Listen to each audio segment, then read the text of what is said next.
Assalamualaikum warahmatullahi wabarakatuh. Perkenalkan, nama saya Nur Halimah. Kali ini saya ingin share tentang bisnis model kanvas dari bisnis saya sendiri. So, teman-teman terus ikutin ya. Cekidot.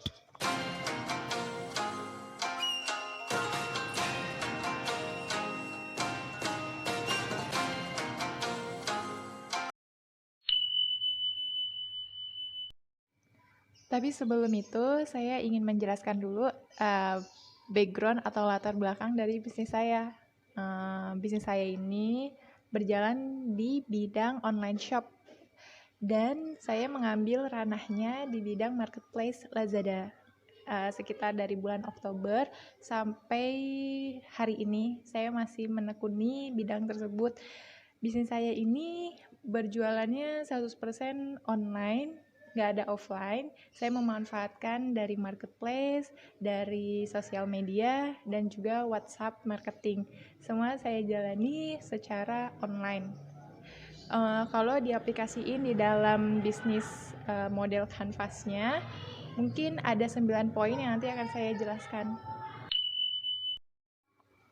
Jadi 9 poin bisnis model kanvas online shop dalam bisnis aku. Itu yang pertama, poinnya ada key partners, yang kedua key activities, yang ketiga key resources, yang keempat value proposition, yang kelima customer relationship, yang keenam channels, yang ketujuh customer segments, dan kedelapan cost structure, dan yang kesembilan terakhir yaitu revenue streams. Yang pertama yaitu key partners. Nah, pengertian dari key partners ini yang saya tangkep yaitu tidak ada bisnis besar yang berjalan sendiri. Dalam menjalankan sebuah aktivitas bisnis, tentu kita membutuhkan mitra. Disinilah tempat kita memasukkan mitra strategis yang kita miliki. Dalam konteks bisnis, mitra bisa berupa supplier, vendor, agensi, dan sejenisnya, termasuk juga investor.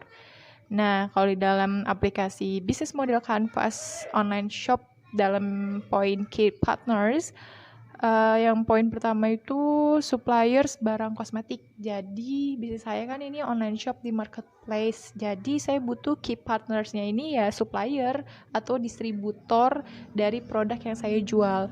Yang kedua itu yaitu ekspedisi pengiriman barangnya. Tapi saya kan sudah bekerja sama Lex, Lazada, yang setiap hari mengangkut barang dagangan saya untuk siap langsung dikirim ke customer.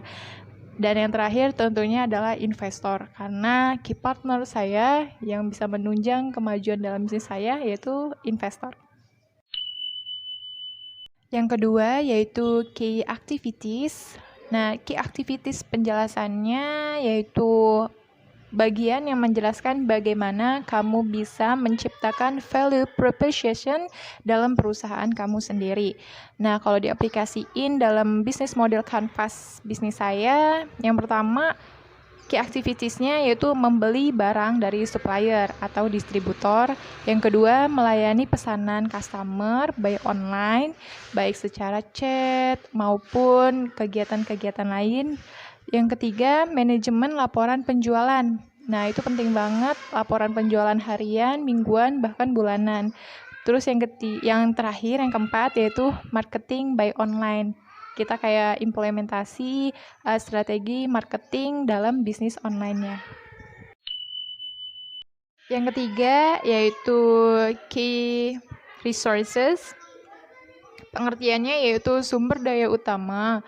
Key resources merupakan kolom yang akan menjelaskan aset, strategi perusahaan. Aset ini bisa berupa bahan baku, produk, infrastruktur yang dibutuhkan, dan semacamnya. Kalau diimplementasiin di dalam bisnis online shop saya, itu ada 3 poin key resources. Yang pertama, create good relationship with investor. Jadi kita kayak membangun hubungan yang baik kepada investor, karena penting banget kan untuk jangka panjang. Terus yang kedua, mempunyai winning product. Nah, di sini tuh apalagi usaha bisnis kayak MP marketplace seperti saya, kita tuh wajib banget yang punya winning product untuk menunjang penjualan lebih banyak. Dan yang ketiga yaitu modal finansial. Yang keempat yaitu value proposition. Pengertiannya blog ini berisi tentang nilai tambah yang akan membuat bisnis Anda terlihat menarik dan berbeda dengan bisnis lainnya. Jadi kayak mempunyai ciri khasnya gitu. Kalau diimplementasiin di dalam bisnis saya, yaitu kayak value proposition-nya ada 3 poin. Yang pertama, bisnis saya mempunyai varian produk dengan harga yang cukup terjangkau gitu. Yang kedua, bekerja sama dengan ekspedisi yang bisa mengirim ke seluruh Indonesia dengan pembayaran COD atau pembayaran di tempat. Dan yang ketiga, memberikan keamanan produk dengan memfasilitasi barang dengan bubble wrap serta kardus, jadi sangat aman. Yaitu poin kelima, yaitu customer relationship.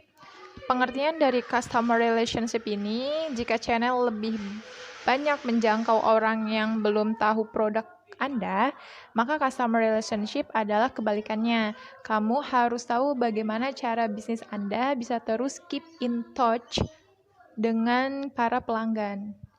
Bentuknya pun bisa sangat beragam, mulai dari newsletter, layanan after sales, dan sejenisnya.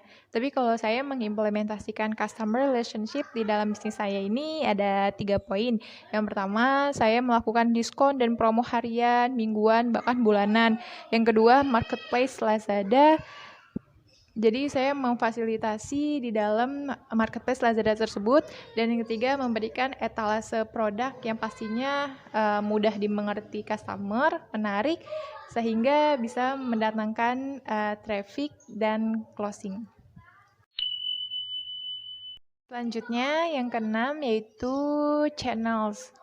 Channels di sini pengertiannya sederhana karena channel adalah media bisnis yang digunakan untuk mendeliver solusi yang kamu tawarkan untuk sampai ke konsumen.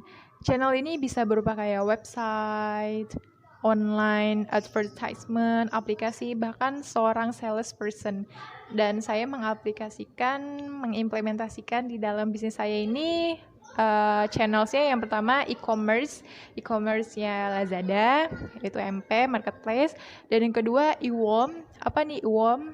E-worm ini kayak elektronik promo dari mulut ke mulut, tapi by online gitu. Jadi kayak ada customer nih suka sama produk kita, sama toko kita.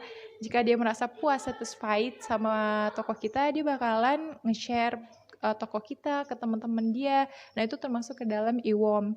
Terus yang terakhir yaitu memanfaatkan kayak optimasi sosial media, baik IG maupun WhatsApp.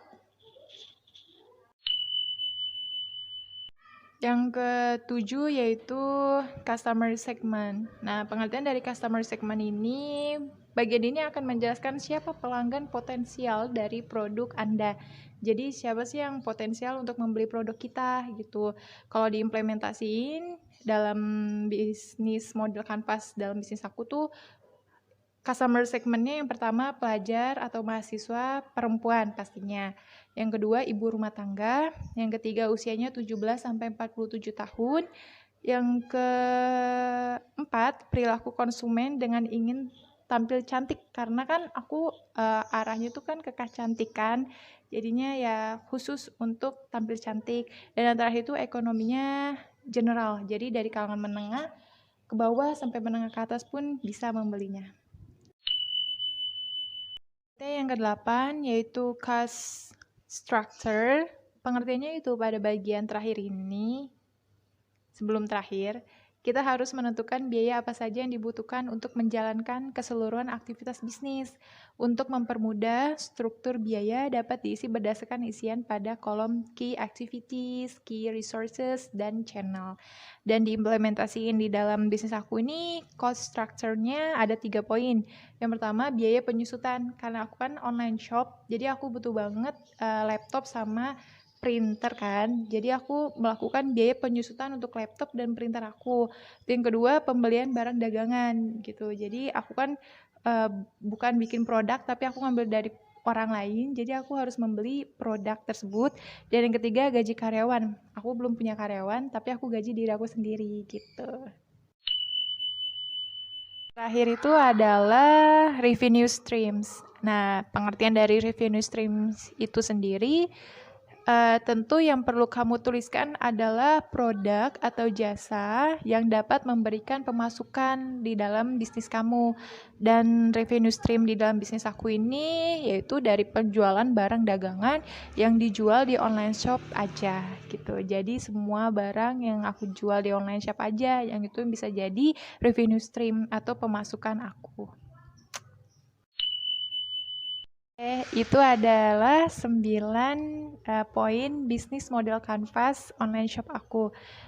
Jadi kalau ada kesalahan, baik kekurangan kata-kata maupun kesalahan lainnya, mohon maaf lahir dan batin ya. Sekian dulu dari aku. Wassalamualaikum warahmatullahi wabarakatuh.